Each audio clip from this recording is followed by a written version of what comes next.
मई महीने की चिलचिलाती धूप में दिनेश बैजनाथपुर रेलवे स्टेशन से अपनी पुरानी जंग लगी हुई साइकिल पर बैठकर कुछ सोचते हुए घर की तरफ जा रहा था। धूप से बचने के लिए सिर पर गमछी से पगड़ी बनाकर ढांक लिया, जिसका पिछला हिस्सा मंद हवा के झोंके में धीमी गति से लहर रहा था। उसके दिमाग में बहुत सारी बातें चल रही थीं। मैट्रिक की परीक्षा में 2 बार फेल हो चुका था। नई सरकार आ जाने के बाद तो वैसे भी मैट्रिक के इम्तिहान में कामयाबी हासिल करना इतना आसान काम नहीं रहा है। परीक्षा में अब चोरी तो चलती नहीं है। चीटिंगबाजी का जमाना तो कब का खत्म हो गया। पिछली बार तो दिनेश 10 अंकों से परीक्षा पास करते करते अटक गया, लेकिन तीसरी बार तो उसे उम्मीद है कि वो हर हालत में परीक्षा पास कर जाएगा। इन सारी बातों को सोचते सोचते रेलवे स्टेशन से थोड़ा दूर बढ़ा ही था कि कुछ दूरी से किसी ने पुकारा, दिनेश, कहाँ से आ रहे हो? मैं 3 दिनों से तुझे खोज रहा था। आ जाओ, बैठकर तारी पीते हैं। अरे शंभू, कैसे हो? सहरसा गया था ममता दीदी को संदेश पहुंचाने के लिए। चल मेरे साथ, आज की शाम तारी के नाम हो जाए। जल्द ही शाम ढलने वाली है।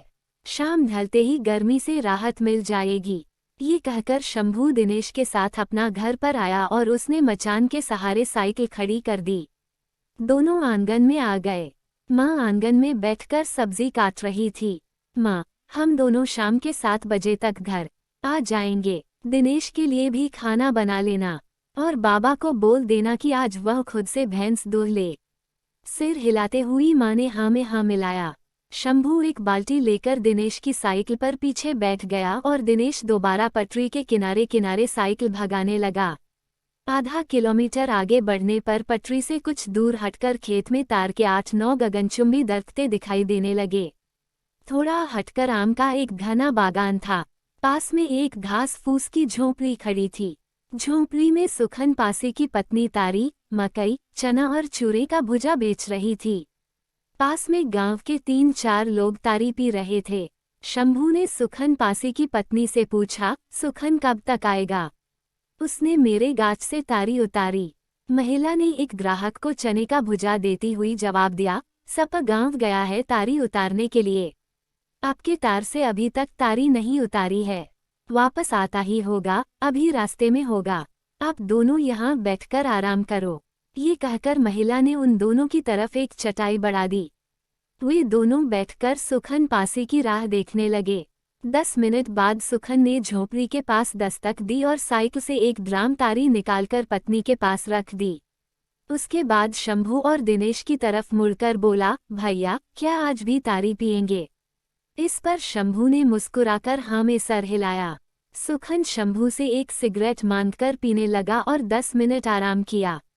फिर आलस्य के साथ जम्भाई लेते हुए उठा और बोला, चलिए शंभू बाबू मेरे साथ, आपको ताज़ी तारी उतार कर देता हूँ। दोनों बाल्टी लेकर सुखन पासी के पीछे पीछे चलने लगे।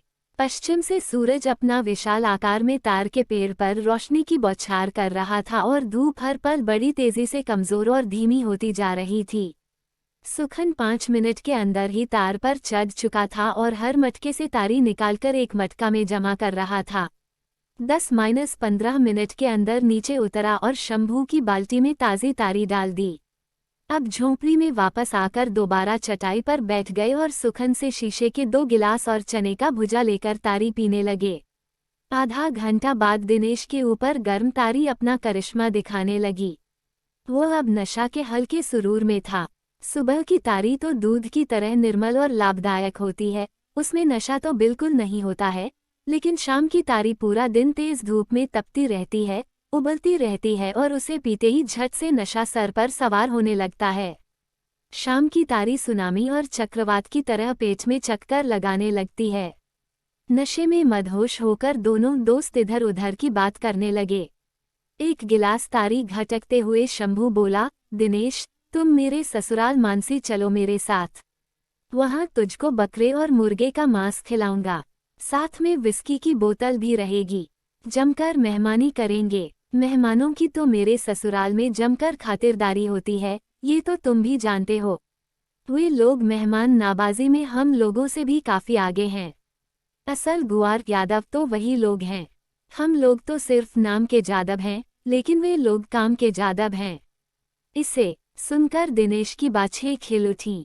बकरे का गोश्त और विस्की का नाम सुनते ही उसके मुंह से पानी और लार टपक पड़े। शंभू के बाद उसने भी गिलास में बची हुई तारी की आखिरी बूंद झटके से पीकर गिलास को जमीन पर रख दिया। आंखें तिरछा करते हुए बोला, पिछली बार जब मैं तुम्हारी बारात में गया था तो मजा आ गया। एक से एक चंचमाल तुम्हारे ससुराल में है।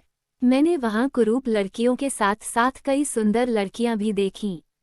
तुझे याद है, मानसी स्टेशन पर ट्रेन की बोगी से उतरते ही लड़की के घर तक जमकर हंगामा बढ़ पाया था। तुम घोड़ा पर दूल्हा बनकर बैठा हुआ था और मैं नशे में मस्त होकर तुम्हारे आगे ढोल और नगाड़े की धुन पर नाच रहा था। फिर महफिल सजी और मैंने महफिल में बाराती पार्टी की तरफ से माइक उठाकर सबका अभिनंदन किया था। तूने मंडप में अपनी पत्नी के गले में माला डाली और उसने भी तेरे गले में माला डाली। तूने अपनी पत्नी के हाथ में हाथ डालकर मंडप के कई चक्कर लगाया और पूरी जिंदगी साथ साथ जीने मरने के फेरे लिए। मैं देर रात तक दोस्तों के साथ नाचता रहा। 3 बजे रात को सिंदूरदान हुआ था। तुम कितनी सुंदर सालियों से घेरा हुआ था। वाकई मजा आ गया शंभू यार। अगला रोज 4 बकरे काटे गए थे और दोस्तों के साथ जमकर शराब पियी थी और पेट भरकर बकरे का मांस खाया था। इस पर शंभू हंसते हुए बोला, 3 साल गुजर गए। इस बार मेरे साथ चलोगे तो और ज्यादा मजा आ जाएगा। जमकर रईसी करेंगे ससुराल में। जो लड़कियां 3 साल पहले बच्ची थीं, वे अब जवान हो गई हैं। ससुराल तो अयाशी का अड्डा होता है। मेरे ससुराल का तो मजा ही कुछ और है। जी भरकर पिएंगे और मांस खाएंगे। 1 हफ्ता तक मेहमानी करेंगे। ससुराल से बड़ा स्वर्ग तो इस दुनिया में कहीं भी नहीं है। इस पर दिनेश और शंभू दोबारा गिलास में तारी भरकर तेजी घटक गए। दिनेश गमछी से मुंह पोंछते हुए बोला, इस बार जरूर जाऊंगा तेरा ससुराल। लेकिन शंभू एक बात मुझे बता यार, वो जो गौरी लड़की थी, जो तुम्हारी शादी में हमेशा मंडप में तुम्हारे पास खड़ी थी, हमेशा उसके चेहरे पर हल्की मुस्कान रेंगती रहती थी, वो बेहद खूबसूरत लड़की है। उसकी नाक कितनी लंबा थी, बड़ी बड़ी काली आंखें थीं। उसका कितना ज्यादा मखमली और सपाट था। शक्लो सूरत काफी अच्छी थी। मुंह का कट कितना अच्छा था। अब तो वह पूरी तरह से जवान हो गई होगी। उसकी शादी हो गई क्या? शंभू ने जेब से एक सिगरेट निकलकर सुलगा लिया और एक कश लेते हुए बोला, तुम सरिता की बात कर रहे हो? वो इंटर में अभी पढ़ रही है। उसकी शादी अभी तक नहीं हुई है। इसे सुनकर दिनेश के चेहरे पर खुशी की लहर दौड़ने लगी। उम्मीद की निगाह से शंभू की तरफ देखने लगा। इस बार दिनेश कुछ सोचते हुए गिलास में तारी उलेरने लगा। गांव में घनघोर अंधेरा छा गया था। सहरसा से मधेपुरा की तरफ जाने वाली रेलगाड़ी की हॉर्न की आवाज नीरस अंदाज में दूर से सुनाई दे रही थी। झोंपड़ी में लालटेन टिमटिमा रही थी। झोपड़ी के दूसरे कोने में गांव के 3-4 नौजवान तारी के नशे में जोर जोर से ठहाके मारते हुए बात कर रहे थे और बीच बीच में चिलम में गांजा भरकर कश लगा रहे थे।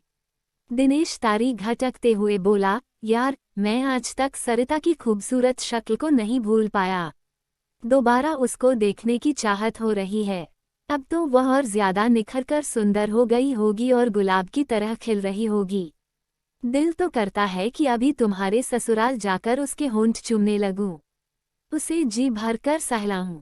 जब मैं तुम्हारी बारात में गया था तो हर वक्त में उससे ही बात करता रहता था। किसी न किसी बहाने से आंगन चला जाता था। शंभू, भगवान ने तुझे निहायत ही खूबसूरत साली दी है।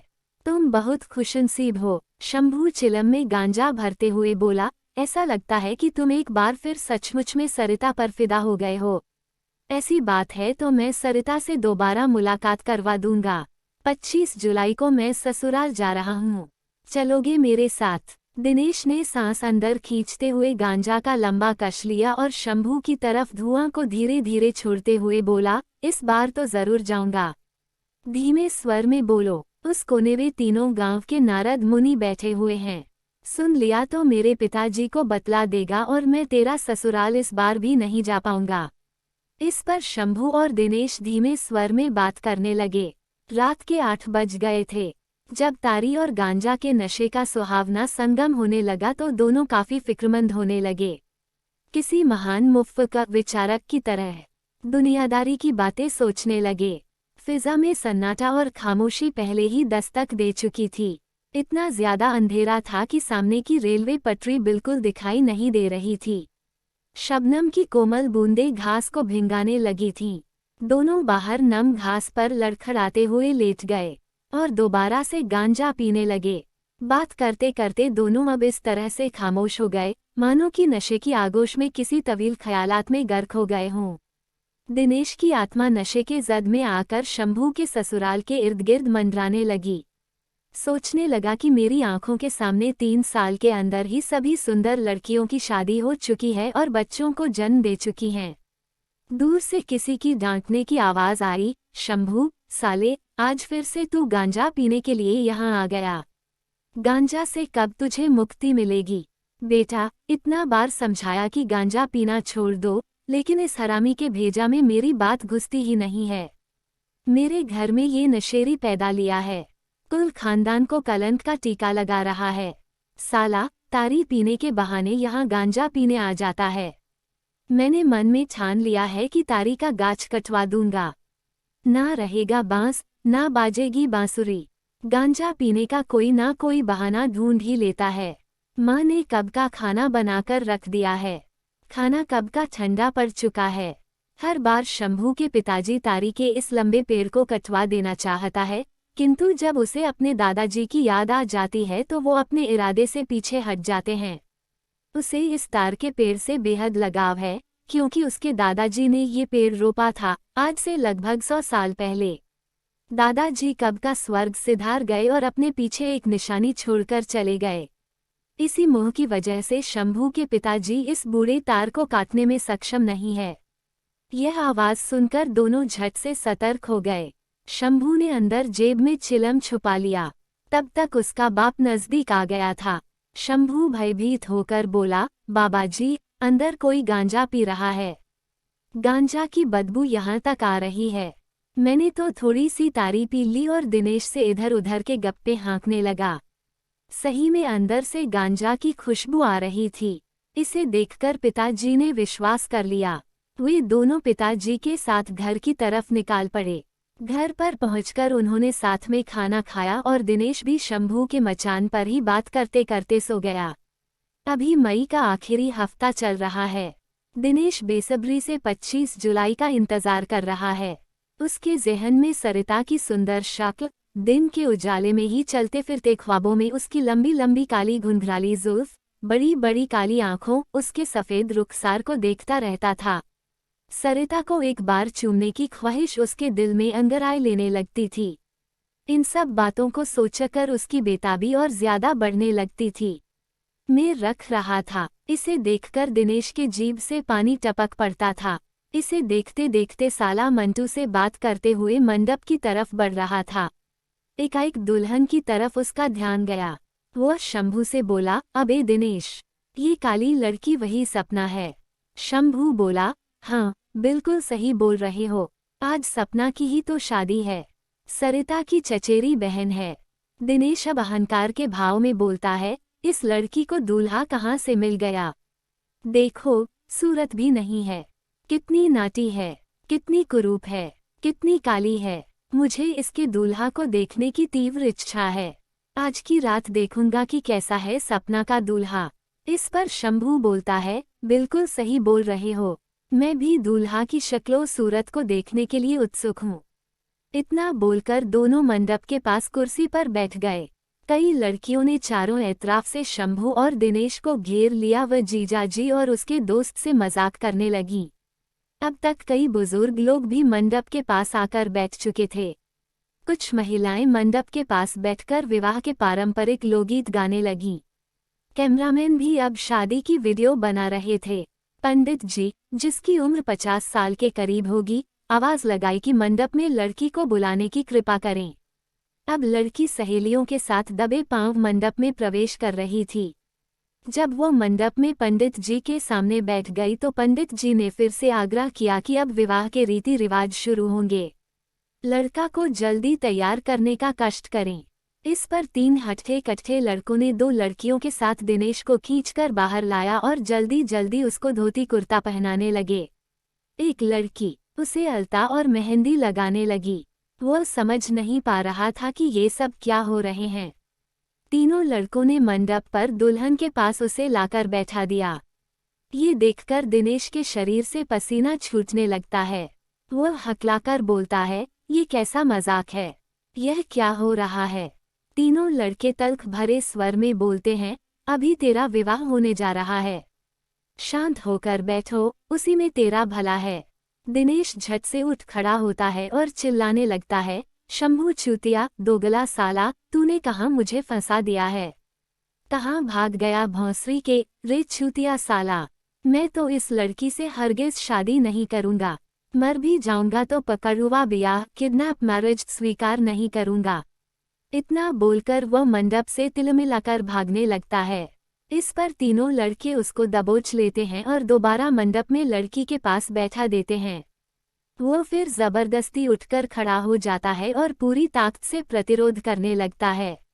इस पर एक लड़का उसके कान पर जोर से 3-4 चमाटे जड़ देते हैं। इसके बाद तो उसके होश ठिकाने आ जाते हैं और नशे एक झटके में उतर जाते हैं। वह बड़बड़ाने लगता है कि कृपया मुझे छोड़ दीजिए, मैं किसी भी हालात में इस लड़की को सिंदूर नहीं दूंगा। दूसरा लड़का जेब से देशी पिस्तौल निकालकर दिनेश के कान में सटा देता है और बोलता है कि चुपचाप शांत मिजाज से लड़की को सिंदूरदान नहीं करोगे तो सारी गोलियां खोपड़ी के आर पार दूंगा और उसके बाद लाश को गंडक में फेंक दूंगा। तेरे घर के कोई भी लोग जान तक नहीं पाएंगे, किसी को तेरी मौत की भनक तक नहीं लगेगी। इसे सुनकर दिनेश खौफ से थरथराने लगता है और कांपते हुए हाथ से सपना के मांग में